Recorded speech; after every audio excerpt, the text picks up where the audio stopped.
ada yang khusus melaksanakan pengkajian. Nanti di konstruksi biasanya kita sebut sebagai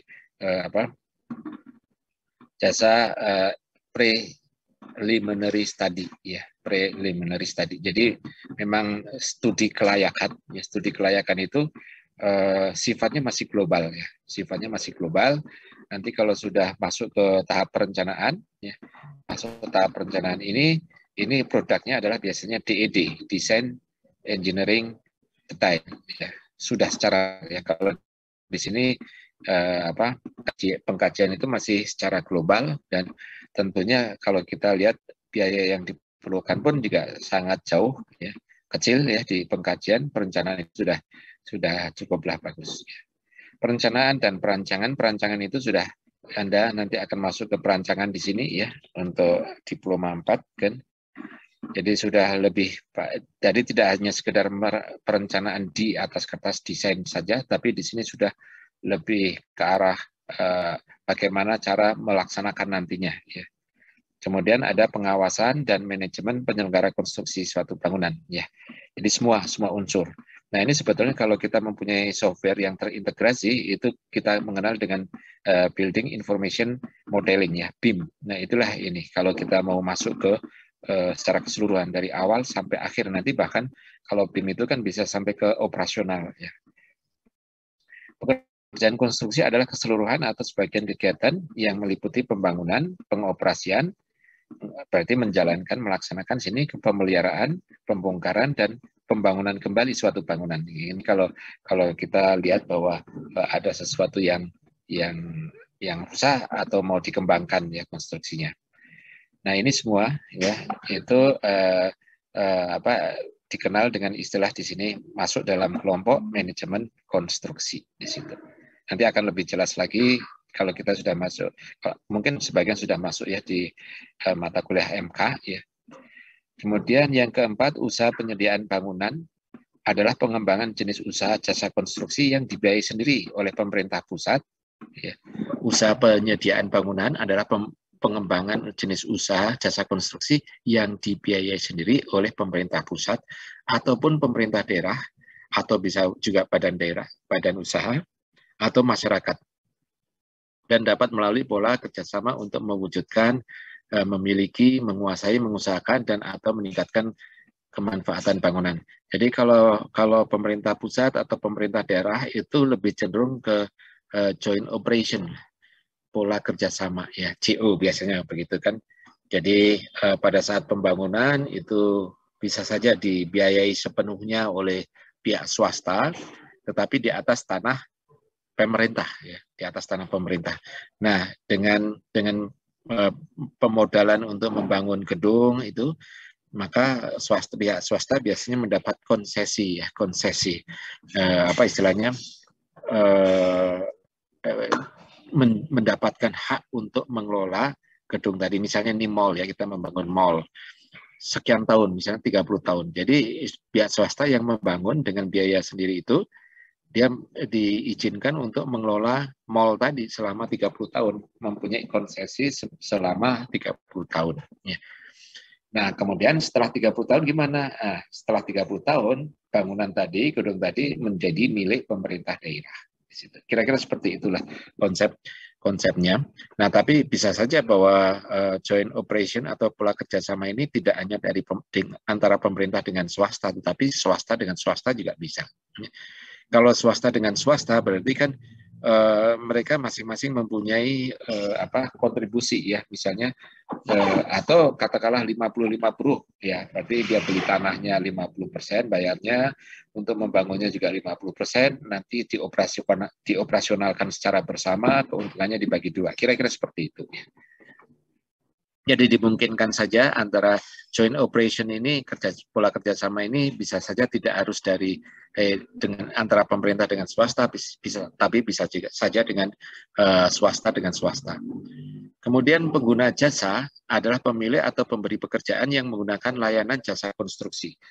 Pengguna adalah pemilik, bisa saja, ya, atau pemberi. Misalnya kita bisa mengatakan, oh, saya itu mau membangun rumah, jadi saya bisa diwakilkan oleh perusahaan tadi untuk perencanaan misalnya. Jadi kita menggunakan jasa orang lain untuk melakukan perencanaan. Kemudian penyedia jasa adalah pemberi layanan jasa konstruksi. Ya, saya kira itu secara garis besar ya. Yang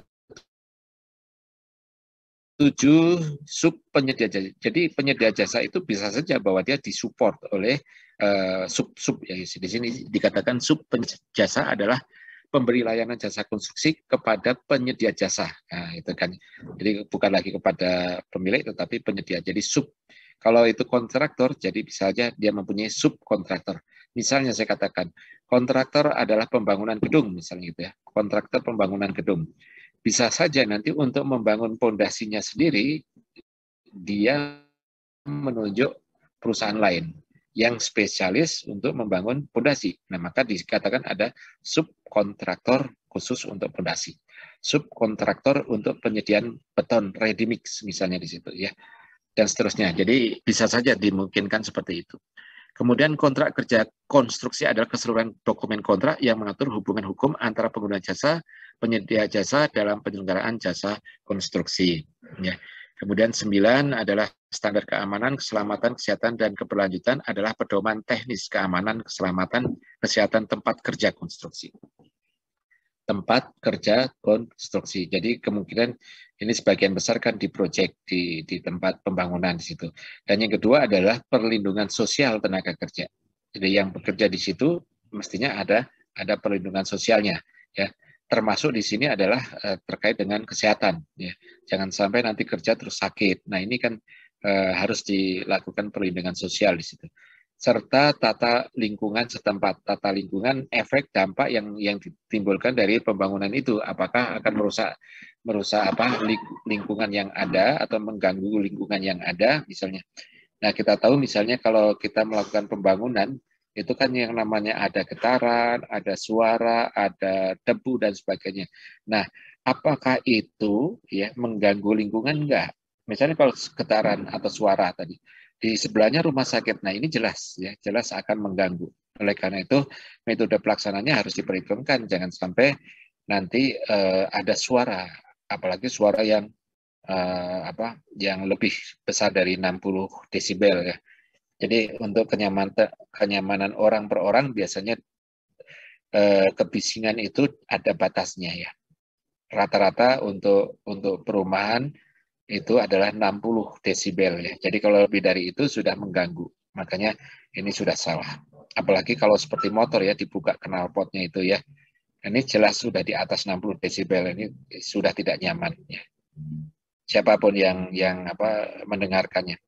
Nah, pasal 3 menata sistem jasa konstruksi yang mampu mewujudkan keselamatan publik dan menciptakan kenyamanan lingkungan terbangun ya. Terbangun ya artinya di konstruksi itu.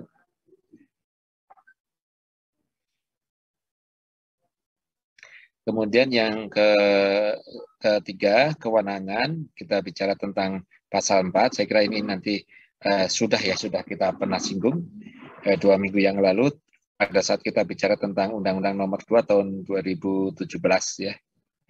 Ini pasal 4, pasal 5, ini ada lagi, diambil lagi di sini, kita loncat saja.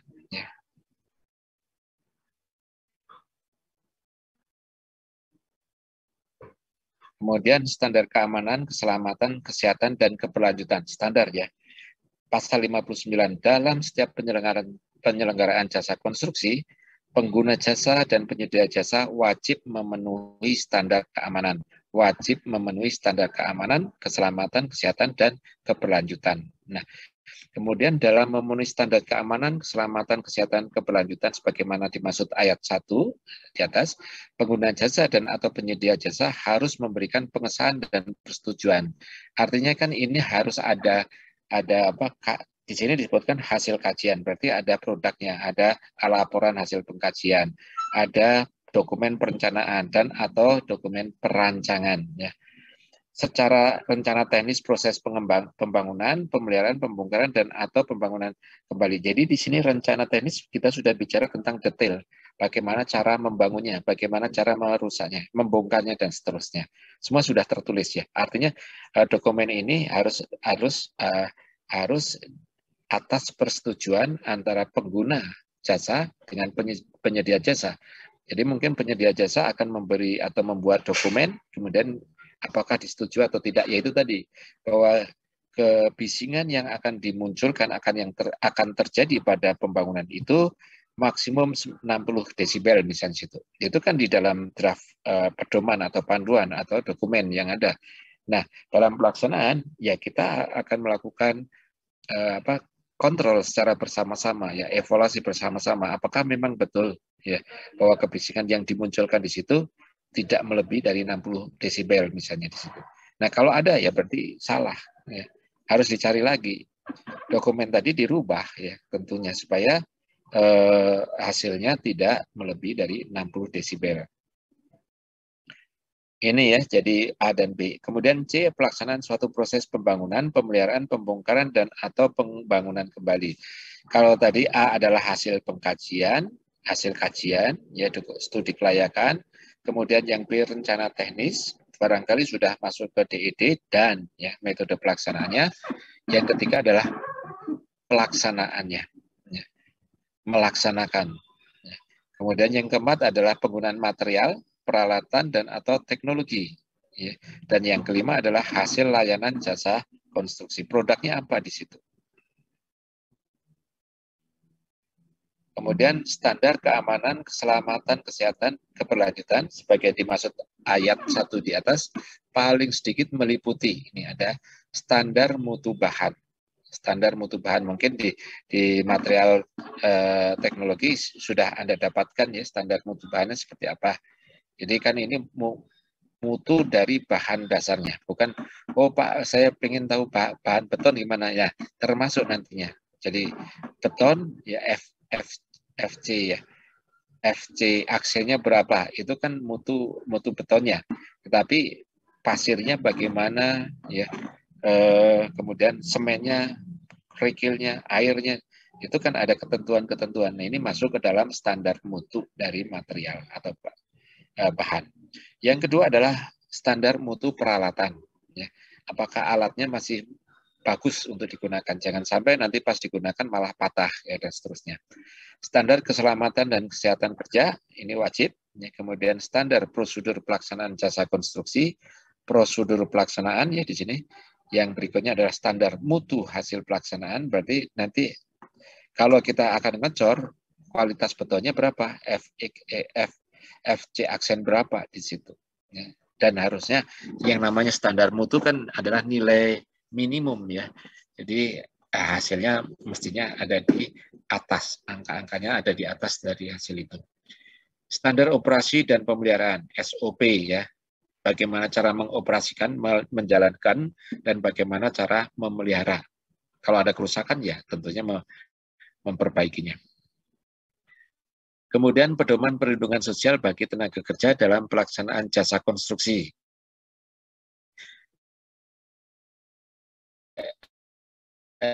Sekarang kan sudah menjadi wajib dan itu nasional ya, BPJS. BPJS sendiri juga ada dua macam kan, BPJS ketenaga kerjaan dan yang kedua adalah BPJS kesehatan. Ya. Kemudian standar pengelolaan lingkungan hidup. Ya, ini ada rencana pengelola RPL dan RKL ya di situ.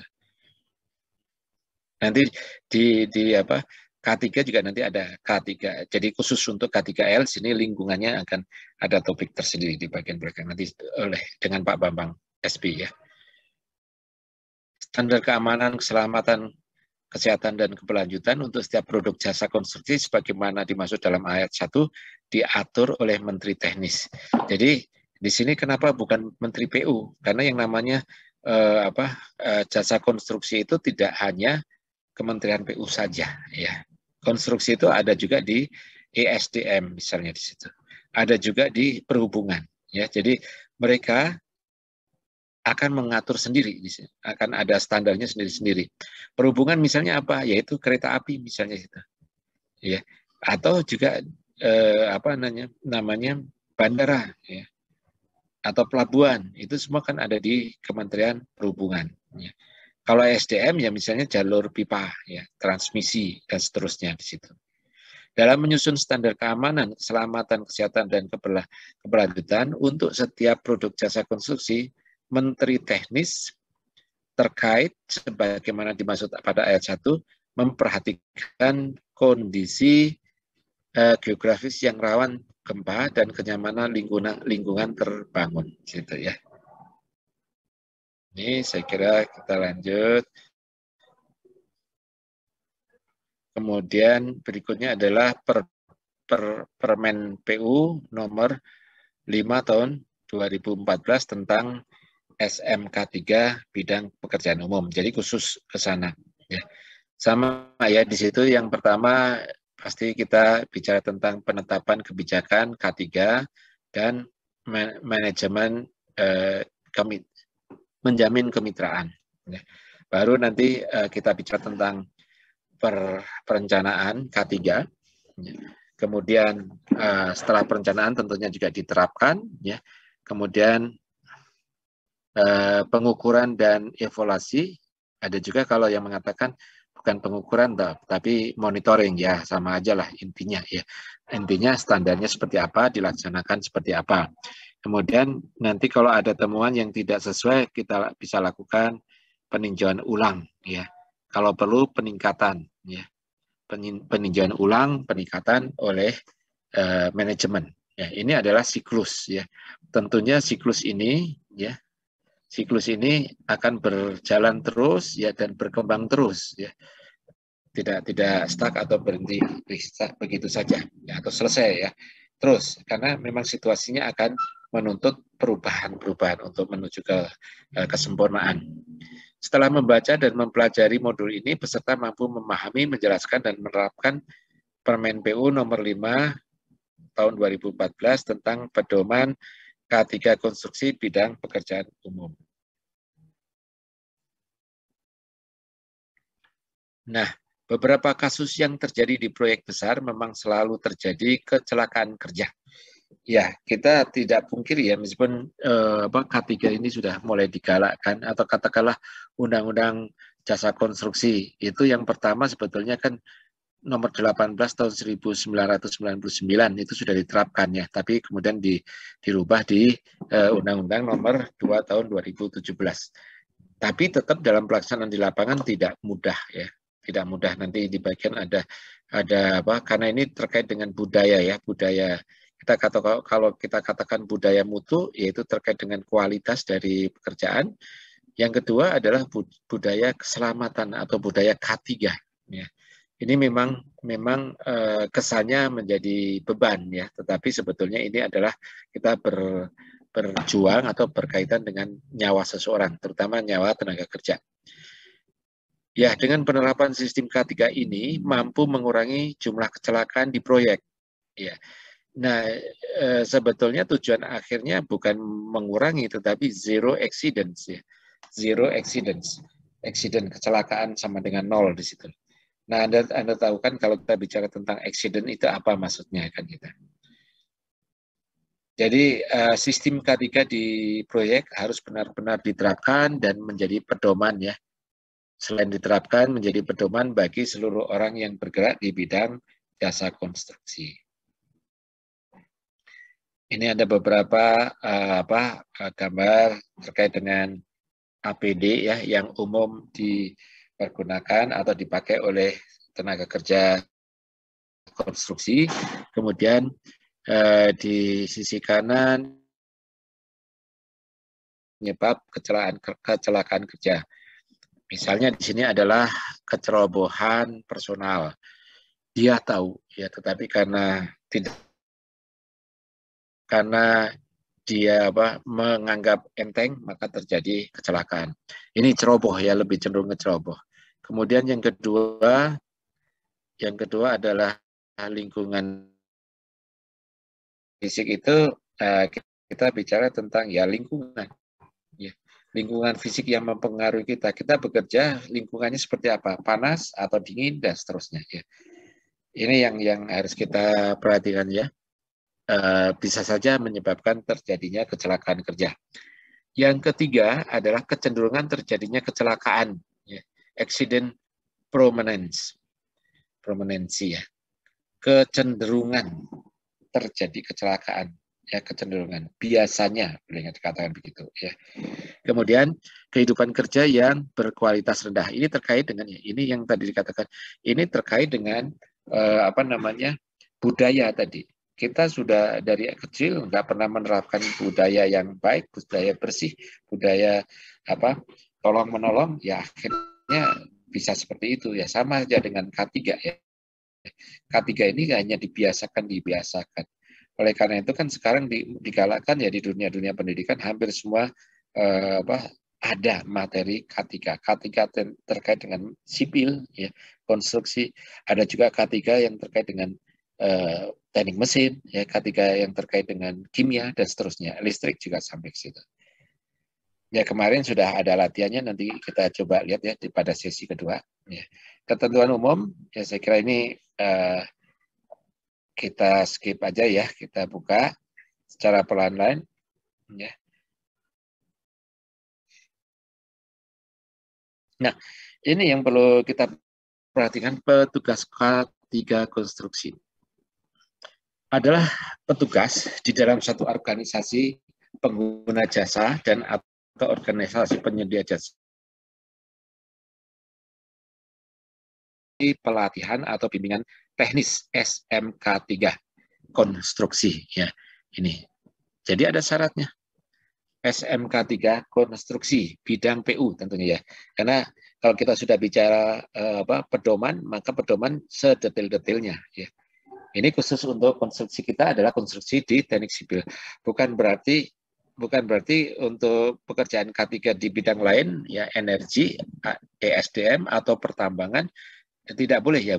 Ya bisa saja, tetapi kan sifat identifikasi bahayanya misalnya di situ kan berbeda, ya. Anda mengidentifikasi bahaya di konstruksi dalam kota, teman yang lain mengidentifikasi bahaya, risiko atau bahaya yang terjadi di lapangan, betul-betul lapangan, di hutan, ya, tambang misalnya.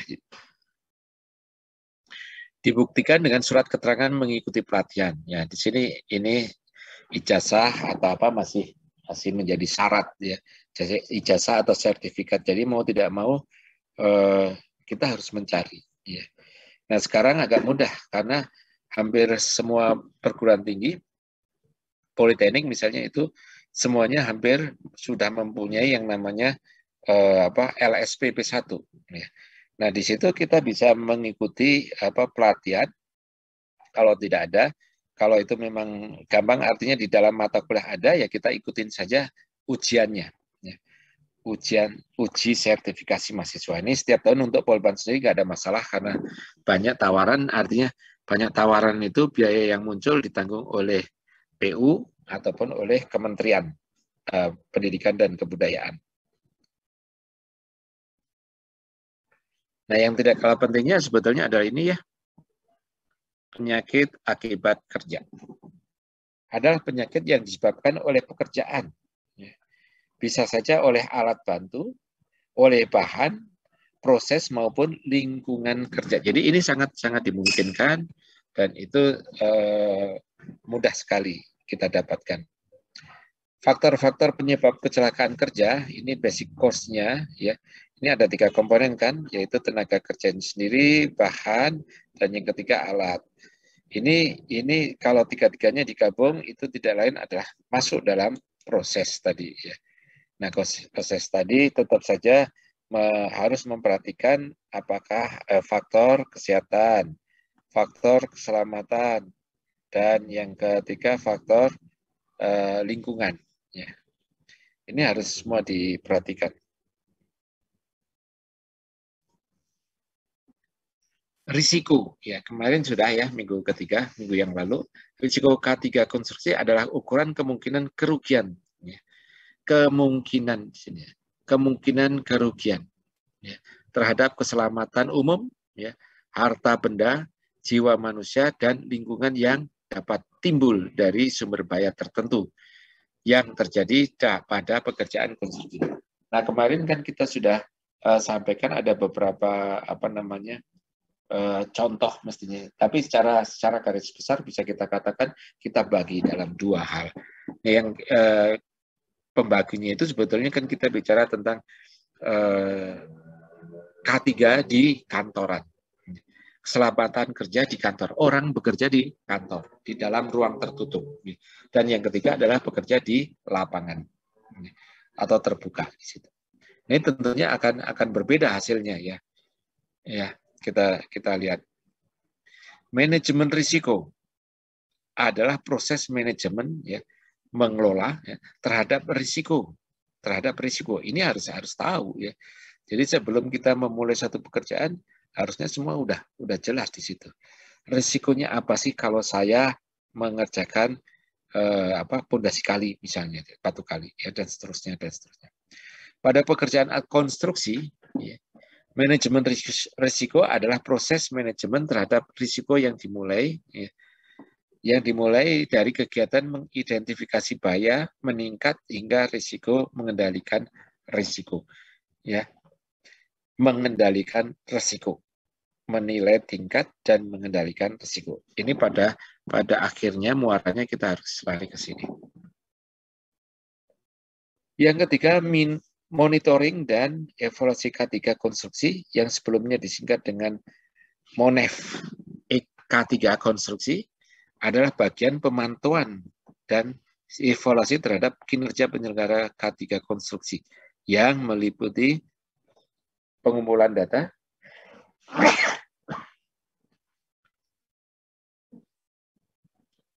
analisa, jadi data kita kumpulkan, data kita analisa, dan kemudian kita simpulkan. Dan terakhir kita rekomendasikan. Kalau itu sudah bagus, ya tingkatkan atau pertahankan. Kalau belum baik, ya harus kita lakukan perbaikan. Nah, ini ya segitiga ini. Tenaga kerja, bahan, dan alat. Ini juga memang harus betul-betul kita monitor di situ ya. Tenaga kerja dengan bahan ini terkait dengan kesehatan ya. Tenaga kerja dengan alat ini kita bicara tentang keselamatan, dan antara bahan dengan alat kita bicara tentang lingkungan gitu ya. Penerapan sistem K3 konstruksi.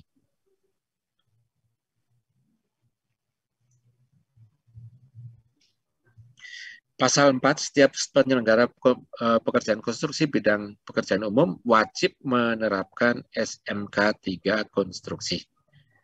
Bidang PU tentunya. Apa saja di situ? Ada kebijakan, ada perencanaan, ada pengendalian, ada kinerja, dan ada juga tinjauan ulang. Ya. Ini paling tidak harus ada di situ, ya minimal kan. Kalau Anda mau tambahkan lebih bagus, tapi ya akan boros, Anda mikirnya terlalu jauh dan seterusnya. Nah, paling tidak di sini kan dikatakan minimal ya, atau meliputi. Jadi yang 5 ini menjadi wajib ya. 5 ini menjadi wajib. Tidak boleh tidak ada gitu.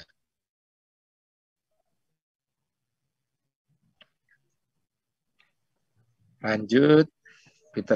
SMK 3 konstruksi bidang PU sebagaimana dimaksud pada ayat 1 diterapkan pada tahap sebagai berikut ya. Tahap konstruksi, prakonstruksi. Apa yang dilakukan itu? Antara lain di sini rencana konseptual.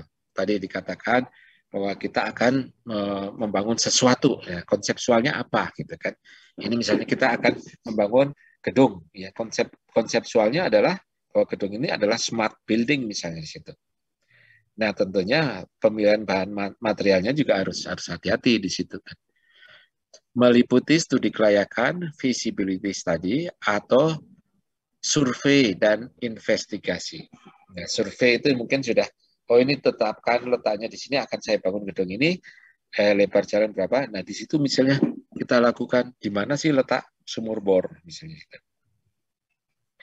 Ya, itu ya kira-kira. Jadi ada korelasi antara rancangan, kemudian studi, ya, studi dan survei, ya, atau bisa juga investigasi. Ya. Yang kedua adalah detail engineering design. Tadi dikatakan sudah studi kelayakan, hasilnya adalah studi kelayakan, dokumen studi kelayakan, tapi belum bisa dibangun karena sifatnya masih global. Nah, kemudian itu ditindaklanjuti dengan konsep pembuatan pelaporan download engineering design, ya, DED, detail engineering design, detail. Jadi desain engineering yang sudah detail. Kemudian yang ketiga dokumen pemilikan penyedia barang jasa. Ini jadi kalau kita mau mengimpor ya sesuatu, tentunya ini harus kita cari sumbernya ini. Lanjutan SMK 3 berkonstruksi bidang PU sebagaimana dimaksud pada ayat 2 diterapkan pada tahapan sebagai berikut. Prakonstruksi, rancangan konseptual meliputi studi kelayakan atau feasibility study, survei, dan investigasi. Kalau yang 4,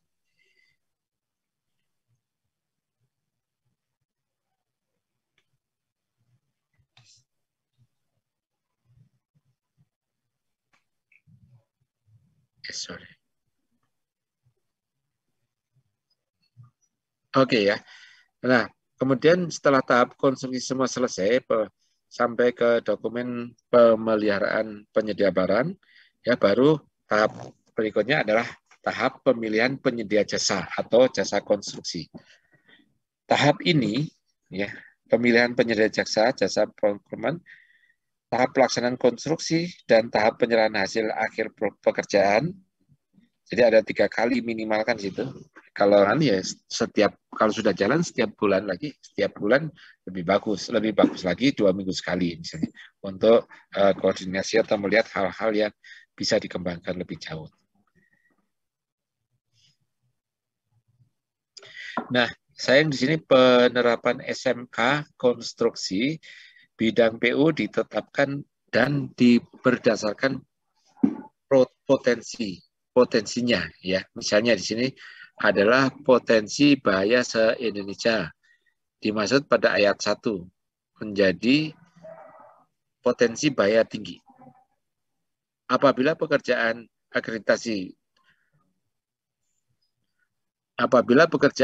bersifat berbahaya dan atau mempekerjakan satu tenaga kerja paling sedikit 100 orang dan atau lebih, kontraknya di atas 100 miliar ya. 100 miliar. Jadi SMK 3 itu diterapkan oleh siapa? Kan itu yang pertama. Perusahaan besar lah, lebih besar dari lebih besar dari 100. Kemudian yang kedua, bahwa produknya ya atau prosesnya itu berpotensi membahayakan ya. Itu levelnya adalah level rendah. Apabila pekerjaan bersifat tidak berbahaya dan atau mempekerjakan tenaga kerja kurang dari 100 orang dan dapat nilai kontrak di bawah 80.000 miliar ya. Nah, itu artinya ini ada batasan. Jadi tidak semua bisa tidak semua bisa diterapkan di semua perusahaan yang ada. Nah, kemudian penerapan SMK 3 bidang konstruksi ditetapkan berdasarkan potensi dan bahayanya. Nah, oleh karena itu kalau kita sudah tahu potensi dan bahaya, ya, maka tidak lain kita juga harus siap-siap dengan adanya ini tabel di atasnya Anda tadi ya. Potensi bahaya rendah apabila pekerjaan bersifat tidak berbahaya dan atau mempekerjakan tenaga kerja kurang dari 100 orang. Nah ini juga sekarang kan cenderungannya untuk swasta itu tidak akan sampai besar. 100 orang itu banyak ya. Anda bisa lihat kita itu satu kelas 32 orang ya. Masih terasa agak longgar dibandingkan dengan kalau tidak normal ya. Oke, ini simbol keselamatan dan kesehatan kerja. Sisi kanan adalah beberapa contoh gambar yang sudah ditampilkan ya kurang lebih seperti itu ya.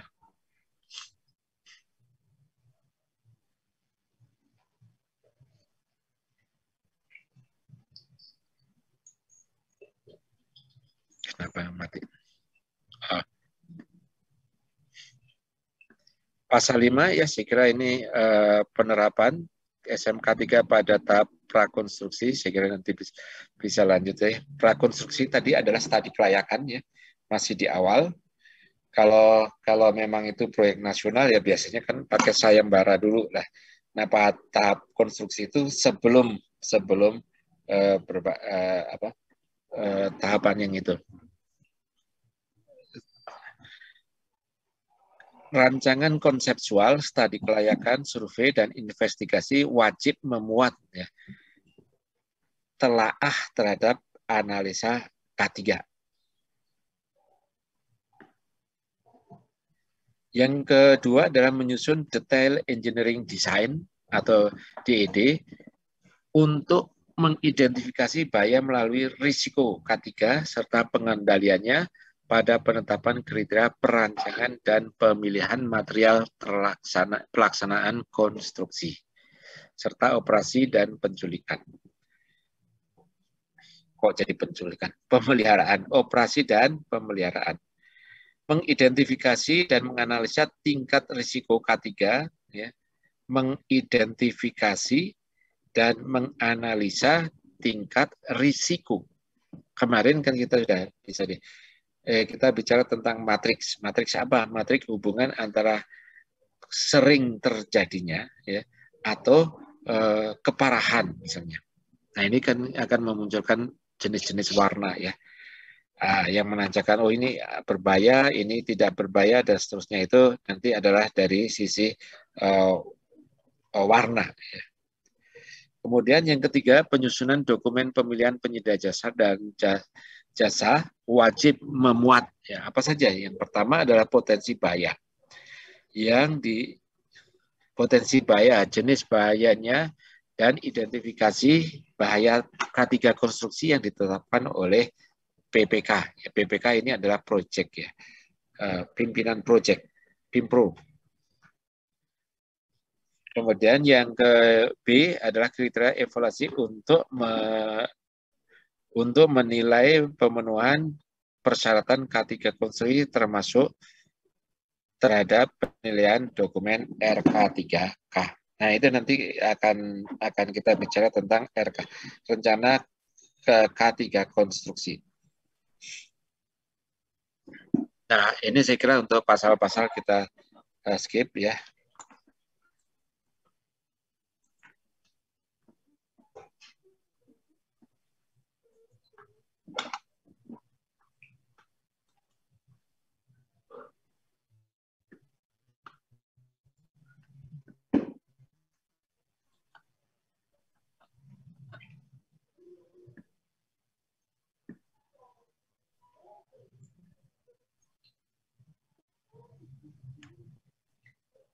Nah, pasal 9 penerapan SMK 3 pada tahap pelaksanaan konstruksi RK3 dipresentasikan pada rapat pimpinan. Jadi harus ini juga sih presentasikan juga maksudnya adalah sosialisasi juga ya di situ. Sehingga mengenalkan ada panduan atau pedoman, ada aturan yang terkait dengan K3 konstruksi. Nah, siapa yang mengeluarkan? Lembaga jasa ya, penyedia jasa. Untuk disahkan dan ditandatangani oleh P2K dengan menggunakan format pada lampiran 2. Ini saya kira lampiran 2-nya nggak di sini ya.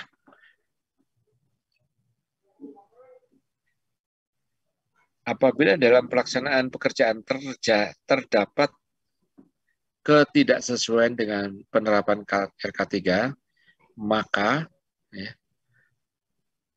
dan atau di sini tulisnya perubahan dan atau pekerjaan tambahan 2 orang dikosongkan terlebih dulu. Dan dikaji ulang tentunya ya. Dokumen hasil pelaksanaan RK3K dibuat oleh penyedia jasa dan dilaporkan kepada PPK secara berkala berkalanya itu bisa mingguan, bulanan.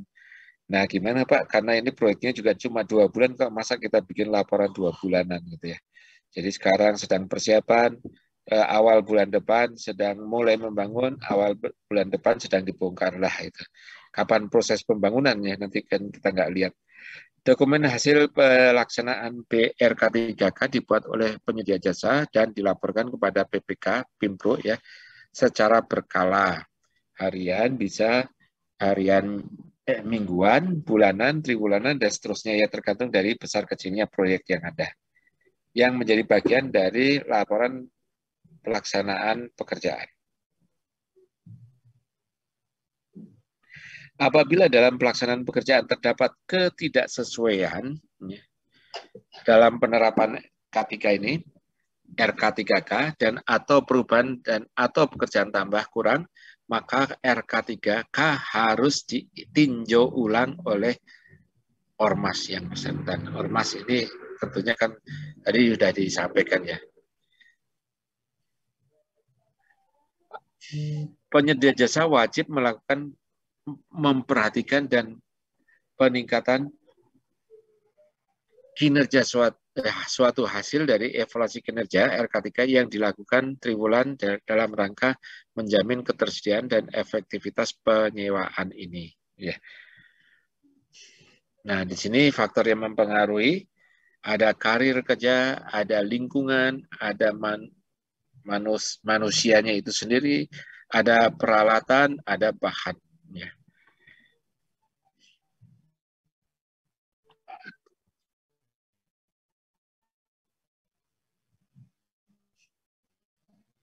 Nah, ini pasal 10, penerapan SMK3 pada tahap penyerahan hasil akhir pekerjaan.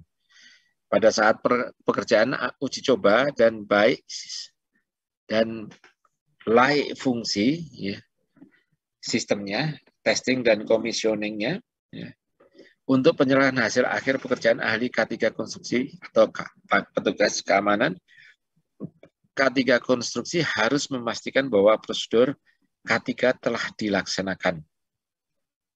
Ya, saya kira nanti kita baca sendiri bisa ya.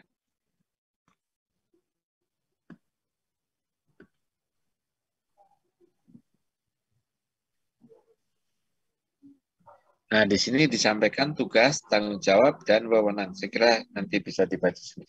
Semua ada di Undang-Undang Nomor 19 ya.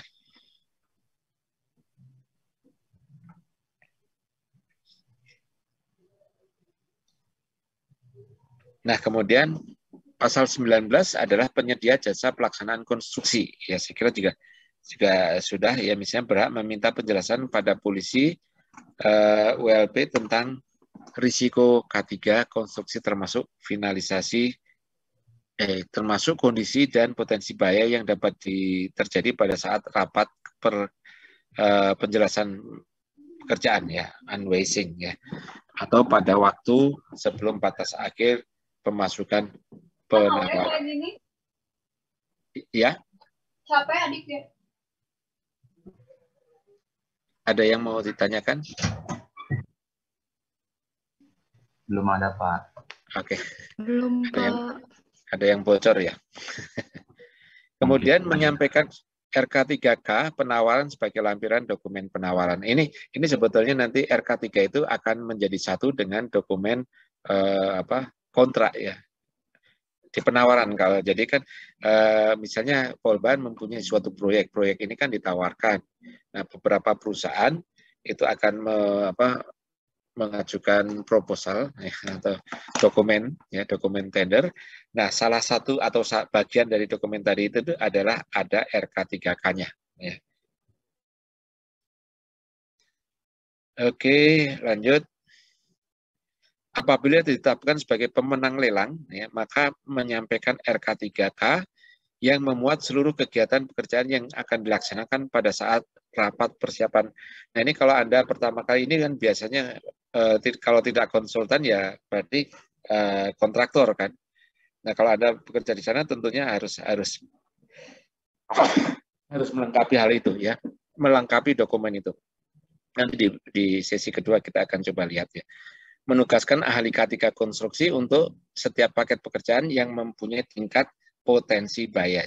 Jadi yang namanya sekarang kalau minggu lalu kita bicara tentang identifikasi bahaya ya. Nah, ini sekarang sudah harus ditulis ya. Sebetulnya yang tugas yang Anda kerjakan itu adalah mengidentifikasikan kan nanti. Ya, nanti kita lihat ya. Itu adalah baik dalam perancangan ya, dalam perancangan. Kalau saya melakukan sesuatu, kira-kira itu apa ada bahaya yang muncul ya, dari kegiatan saya itu? Pasti ada lah. Apa di situ? Nah, ini yang kita katakan tadi adalah identifikasi bahaya. Ya kan, itu kan belum terjadi kan, tapi kita membayangkan akan ada kecelakaan. Apa seperti ini misalnya di situ. Kemudian yang D adalah menghitung dan memasukkan biaya penyelenggaraan SMK 3 konstruksi. Ini menjadi masalah besar kan. Di satu sisi urusan K3 ini sudah bisa dianggarkan. Jadi kontraktor tidak usah nyolong-nyolong di kegiatan yang lain karena sudah jelas muncul ada untuk biaya ke K3 di situ ya.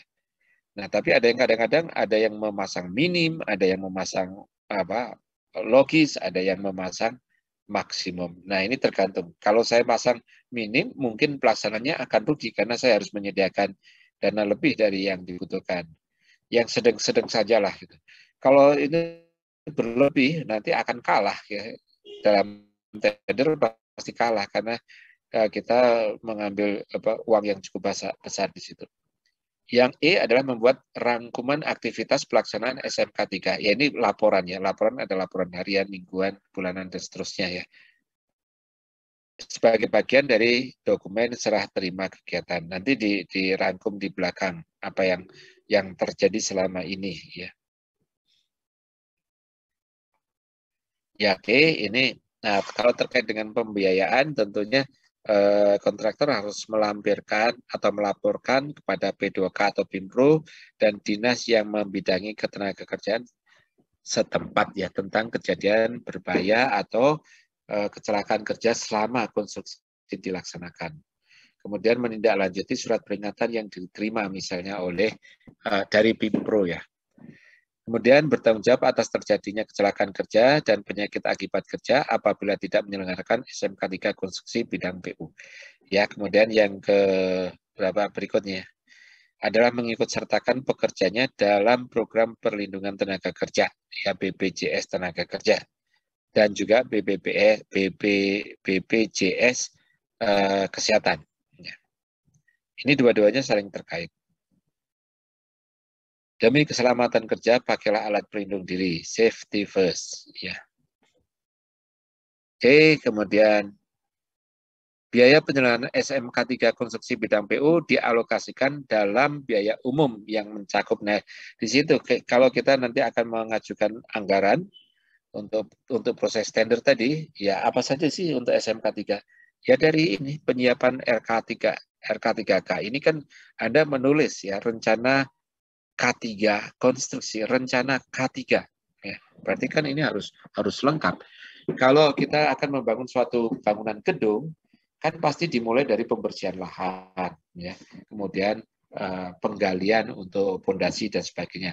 Membangun pondasi terus sampai ke atap ya, sampai finishing. Nah, itu semua harus diidentifikasi kan itu. Ini ya, jadi banyak sekali yang kalau diturunkan berarti akan muncul berhalaman ya. Nanti dalam pelaksanaan bisa saja kalau pekerjaan beton ya sama, mau dipakai pekerjaan beton untuk pondasi atau untuk kolom, untuk balok kan sama. Ya. Nanti cetakan untuk uji kuat tekan bebas ya silinder misalnya situ ya. Ya di sini adalah untuk biaya penyiapan RK3K. Yang kedua sosialisasi dan promosi K3.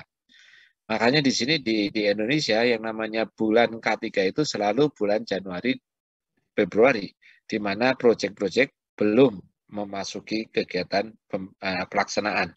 Paling masih dalam perencanaan. Ya. Oleh karena itu bisa dilakukan di sini. Ya. Untuk kontraktor-kontraktor tadi, ya sosialisasi, promosi, dan seterusnya. Alat pelindung kerja, ya, Dan yang keempat, alat pelindung diri. Ini ada kelihatannya sama, tetapi sebetulnya kan beda di situ. Kalau alat pelindung diri, ya semua yang melekat nanti di bagian belakang akan saya tunjukkan lagi. Yang melekat di badan kita, ya, yang melindungi badan kita. Tapi kalau alat pelindung kerja, ya alat untuk melindungi pekerjaan. Nanti kita lihat ya, apa dan contohnya juga ada di situ. Ya. Yang jelas beda ya. Kalau alat pelindung diri ya melekat di tubuh kita ya, tapi kalau kerja ya di tempat kerja kita. Ya. Tempat kerja kita di mana? Oh Pak, di atas Pak, sana di atap. Ya berarti di situ adalah ada alat pelindung kerja yang berada di atap misalnya situ. Ya. Kemudian berikutnya adalah asuransi dan perizinan, personel K3, fasilitas sarana kesehatan, rambu-rambu dan lain-lain terkait dengan pengendalian risiko. Rencana biaya penyelenggaraan SMK3 konstruksi bidang PU menjadi bagian dari RK3K ya, yang disepakati dan disetujui pada saat rapat persiapan pelaksanaan pekerjaan. Ya. Ini semua adalah kita bicara tentang biaya ya. Gambarnya di sini adalah rambu-rambu, tanda larangan, perintah dan seterusnya. Ya, kemudian kalau kita bicara tentang melakukan pengendalian risiko K3 konstruksi termasuk inspeksi yang meliputi tempat kerja, peralatan kerja, cara kerja, alat pelindung kerja, alat pelindung diri, rambu-rambu dan seterusnya ya. Nah, di sini ya kalau kita bicara tentang K3, apa sih cakupannya K3? Banyak ya, semua ya. Hampir semua kegiatan di proyek itu akan masuk ke K3. Keselamatan kerja. Adanya peraturan kesehatan lingkungan kerja, ada gas detection, ya. Alat pelindung diri, alat pelindung pernafasan, ada juga P3K, ada juga inspeksi, ada juga pemadaman kebakaran. Ya, semua akan terlindung di situ, ya, akan menjadi satu kesatuan di situ. Kemudian kalau kita bicara tentang Permen PU nomor 4, ya tentang SMM ya, sistem manajemen mutu pekerjaan umum ya, Kementerian Pekerjaan Umum. Nah ini ya, saya kira ini apa tujuannya dan kita bicara tentang plan do action PDCA ya, plan do control action. Plan misalnya di sini. Ya. Sistem manajemen mutu itu semua adalah mencakup ini ya. Dari plan, input, check dan action situ ya. Jadi dari mana? Ya terserah ya. Kita mulai dengan tanggung jawab manajemennya. Tanggung jawab manajemen itu ada manajemen terkait dengan sumber daya, kemudian ada realisasi produk atau hasil dari pekerjaan itu, kemudian atau analisis perbaikan, pengukuran produknya sudah sesuai atau belum, ya sudah artinya sesuai dengan standar yang ada ya, dari mutunya misalnya, kemudian dari waktunya cukup cocok enggak, jangan sampai nanti kita pinginnya segera jadi ternyata tidak jadi-jadi, ini kan jadi sudah jadi cacat ya dari sisi itu. Kemudian kita lakukan, kalau seperti itu apa harus diperbaiki? Mestinya iya kan itu. Nah itu habis itu menjadi tanggung jawab manajemen. Jadi kita rubah-rubah semakin lama semakin baik. Nah ini adalah masuk dalam sistem manajemen mutu. Ya. Sistem manajemen mutu ini intinya adalah peningkatan berkelanjutan. Ya, terus meningkat terus. Ya. Nah. Di sini sisi kiri itu ada pelanggan dan persyaratan, yang sisi kanan adalah keputusan dan pelanggan, keputusan pelanggan. Ya. Ini semua ya bergerak dari persyaratan pelanggan sampai ke kepuasan pelanggan di dalam prosesnya itu.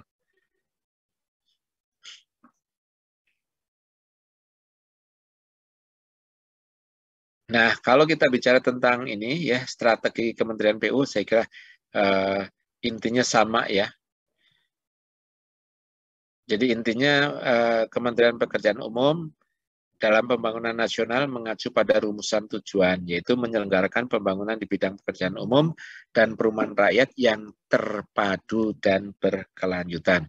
Ini ya, terpadu dan berkelanjutan. Didukung oleh industri konstruksi yang berkualitas. Nah, kalau misalnya industri konstruksinya tidak berkualitas, ya sama aja. Hasilnya juga tidak memenuhi standar atau syarat ya. Untuk keseimbangan pembangunan antar daerah, terutama di kawasan tertinggal, kawasan perbatasan, kawasan pedesaan, dengan salah satunya adalah penerapan manajemen mutu. Nah, sebetulnya manajemen mutu ini kita bicara tentang kontrol ya, tentang standar, kualitas ya, dan sebagainya melalui manajemen mutu. Ya. Sistem manajemen mutu merupakan sistem manajemen organisasi untuk mengarahkan dan mengendalikan penyelenggaraan pekerjaan konstruksi dan non-konstruksi di setiap unit kerja. Ya, unit pelaksana kegiatan dan penyedia jasa dalam hal pencapaian mutu. Sama kan simbolnya ini. Ya. Ada yang mengatakan sebagai Kaizen ya. Peningkatan mutu berkelanjutan ya, berkesinambungan. Jadi sekarang misalnya mutunya cukup 2 lah. Nah, tahu 1 putaran lagi harus 3 atau 4 dan seterusnya ya. Jadi berkelanjutan meningkat, bukan turun, berkelanjutan turun. Nah, ini tidak direkomendasikan. Ya, ini saya kira ketentuan umum nanti bisa saja dipelajari sendiri. Kemudian yang tidak kalah pentingnya adalah rencana mutu ya. Unit kerja yang disebut sebagai RMU, rencana mutu unit, merupakan rencana kerja sebagai penjabaran dan dari sasaran dan program kegiatan tahunan. Nah, kemudian rencana mutu pelaksanaan kegiatan yang selanjutnya disebut sebagai RPM, rencana pelaksana kegiatan mutu ya, merupakan dokumen sistem manajemen mutu pelaksanaan kegiatan yang disusun sistem manajemen mutu pelaksanaan kegiatan yang disusun oleh satuan kerja ya. Kemudian rencana mutu kontra RMK adalah rencana proses pelaksanaan kegiatan. Ini definisinya semua ada di situ, jadi kita bisa membaca lagi nanti. Kemudian pengelola siapa? Ini ada di pasal 6 ya. Ya, pasti ada puncak pimpinan dari pemilik proyek gitu ya. Tapi ada juga yang bukan pemilik proyek ya. Kemudian penerapan pasal 5 ya, saya kira nanti bisa dibaca lebih detail lagi. Intinya kan di sini ya, plan do check action tetap berani ya. Ini plan do check action ya, ini pada akhirnya bermuara di kualitas.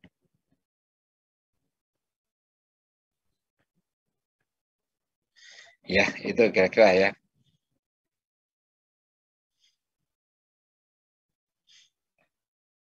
Dan pasal 13 saya kira nanti dibaca saja ya. Ini tidak ada kajian khusus. Kemudian kita lihat ada surat edaran. Kalau kita bicara tentang surat edaran, itu bicara tentang yang terakhir ya. Tingkat yang terakhir, surat edaran menteri yang paling rendah ya, peraturan yang paling rendah. Surat edaran Menteri PUPR nomor 11 SE M 2019 tentang petunjuk teknis biaya penyelenggaraan sistem manajemen keselamatan konstruksi kegiatan SMKK mencakup 9 item. Yaitu ini kan ya, ada RKK sendiri, penyiapan rencana keselamatan konstruksi. Jadi kita rencanakan ya. Sekali lagi, proyek belum jalan, kita sudah bekerja, yaitu ini dengan menyusun dokumen rencana keselamatan konstruksi. Kemudian kalau itu sudah ada tahapan sosialisasi, promosi, pelatihan. Kemudian ada alat pelindung kerja APK, dan ada alat pelindung diri APD. Asuransi dan perizinan, personel K3 konstruksi, dan seterusnya sampai ke lain-lain. Nah, ini salah satu contoh. Ya, apa yang dimaksud dengan alat pelindung kerja? Ya. Contohnya di sini adalah jaring pengaman. Ya. Jaring pengaman ini. Safety net. Ya. Kemudian alat kita sebut sebagai lifeline. Nah, kalau kita lihat gambar, ya, gambar tali kuning ini, ya, tali kuning ini adalah kategorinya APD. Sama dengan yang disandang dipakai oleh pekerja tadi, ya. Topi sampai ke sepatu. Tapi yang garis merah ini, ya, apa namanya? Tali merah ini, ya, tali merah ini yang disebut sebagai lifeline, ya, di mana dia adalah tempat pegangan dari tali yang kuning. Ya. Jadi tali kuning itu akan diikatkan di situ. Kenapa di situ? Lifeline itu kan suatu line, suatu tali. Jadi orang ini, pekerja ini bisa bergerak dari belakang tadi, bergerak ke depan sana, ya, tanpa harus memindahkan, melepas semua talinya. Nah, yang minggu lalu kita sampaikan, orang terjadi kecelakaan itu karena ini tali yang kuning ini, ya, tali yang kuning ini dilepas dari lifeline-nya ini, dan kemudian dia menggeser atap ini. Atap ini mau diganti, dia geser karena mengganggu, dilepaskan. Nah, begitu digeser, dia maju, ternyata di bawah atap itu tidak ada apa-apanya, bolong aja sampai bawah. Jadi jatuhlah dia, ya. Tidak ada yang menahan. Tapi kalau tali ini, ya, full body harness ini tetap ada di lifeline, maka meskipun dia jatuh masih tergantung di sini. Yang tergantung, ya, bukan tergantung di lehernya, tapi di badannya, ya. Badannya tergantung di situ. Ya, ini lifeline, ya. Kemudian ada penahan jatuh. Kita sebut sebagai safety decks. Ya. Safety deck. Ada pagar pengaman, guard railing. Ada pembatas area, restricted area, ada pelindung jatuh, fall arrested, dan ada perlengkapan keselamatan bencana. Ya. Ini semua kita katakan sebagai APK. Ya. Alat pelindung kerja. Nah, ini berbeda dengan alat pelindung diri. Ya, Anda sudah kenal semua, ya. Dari helm, kemudian kacamata, baik goggles ataupun spectacles, ya, tameng muka atau face shield, masker selam kalau ada, itu ya. Kalau bekerja di atap ya nggak usah pakai masker selam, ya, di situ, ya. Kemudian ada earplug atau earmuff, pelindung telinga, ya, biasanya dari gabus, ya, atau karet, ya, dimasukkan ke telinga kita. Kemudian ada pelindung pernafasan dan mulut, masker, sarung tangan, dan seterusnya, ya. Nah, ini yang dimaksud sebagai rencana keselamatan konstruksi itu apa? RKK itu. Ya. Jadi ini RKK itu ya ini yang 4 ini. Ada unsur RKK, SMK3, ada SMK3, ada RK3K. Ya. Dalam peraturan tender yang berlaku saat ini, Permen PUPR nomor 21 PRT M 2019 telah diatur kewajiban bagi peserta tender untuk menyampaikan dokumen rencana keselamatan konstruksi atau RKK. Dulu dokumen ini dikenal dengan RK3K dan SMK3. Ya, sekarang sudah secara umum untuk konstruksi RKK saja di situ. Ya. RK3K itu apa? Rencana K3 kontrak. Nah, gitu kan ya. Sekarang udah itu menjadi bagian dari RKK. Nah, kemudian SMKK itu apa?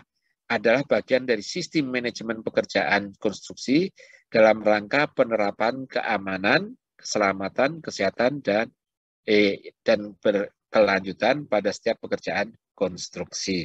Nah, sementara SMK3 kemarin sudah bicara, ya, adalah bagian dari sistem manajemen organisasi pelaksanaan pekerjaan konstruksi dalam rangka pengendalian risiko K3 pada setiap pekerjaan konstruksi. Gitu, ya.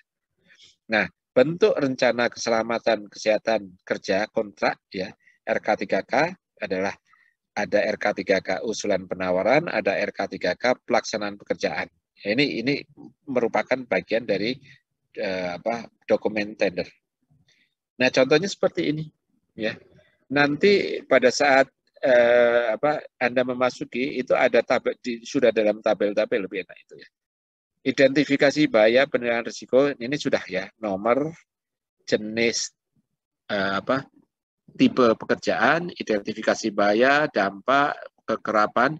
Ini kekerapan kan apa sering terjadi atau tidak kan yang Anda bisa masukkan angka 1 sampai dengan 4 misalnya itu ya. Apa sering terjadi? Keparahan juga Anda bisa masukkan antara 1 sampai 4 misalnya. Ya, ini bisa kan Mas. Kemudian tingkat risikonya berapa? 1 Romawi atau 2 misalnya di situ ya. Kemudian skala prioritasnya bagaimana? Kemudian penetapan pengendalian risiko K3. Ya. Oke, nah kemudian cara pengisian tabel jelas ini ada penjelasannya ya. Kemudian kolom 4, kolom dampak yang diisi dengan akibat yang mungkin timbul ya. Misalnya kalau Anda membuang oli ya di sembarang tempat, maka di situ adalah sudah masuk kategori lingkungan ya. Ya dan seterusnya. Nah, di sini kolom 7 tingkat risiko. Jadi sudah ada penjelasan. Nanti lebih detail kita sampaikan saja dari PU ya.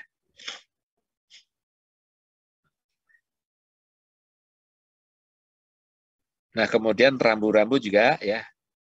Nah, alat pelindung diri saya kira udah himbauan hambatan dari penerapan K3, hambatan dari sisi masyarakat atau pekerja ini ya. Tuntutan pekerja masih pada kebutuhan dasar. Naik gaji. Kalau perlu nggak perlu pakai.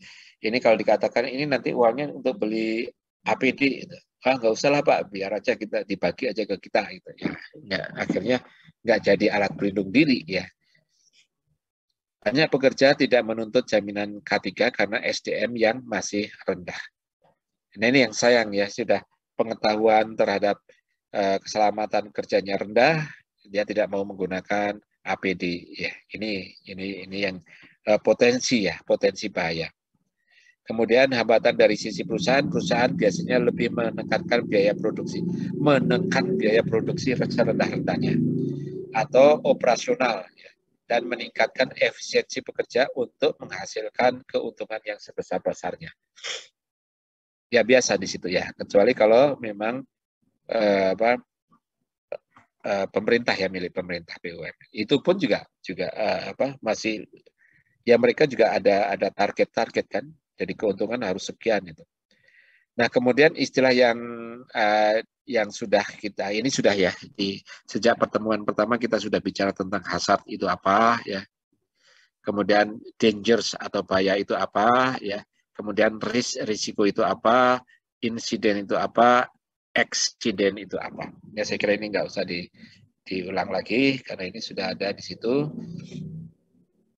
Nah, secara kesimpulan, pekerjaan konstruksi adalah keseluruhan atau sebagian kegiatan yang meliputi pembangunan, pengoperasian, pemeliharaan, pembongkaran, dan pembangunan kembali suatu bangunan.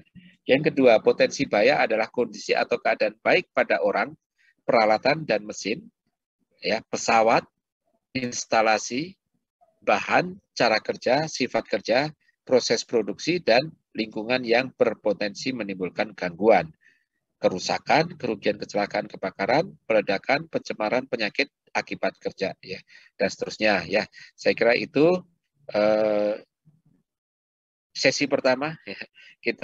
Kita akhiri dulu, istirahat 15 menit ya.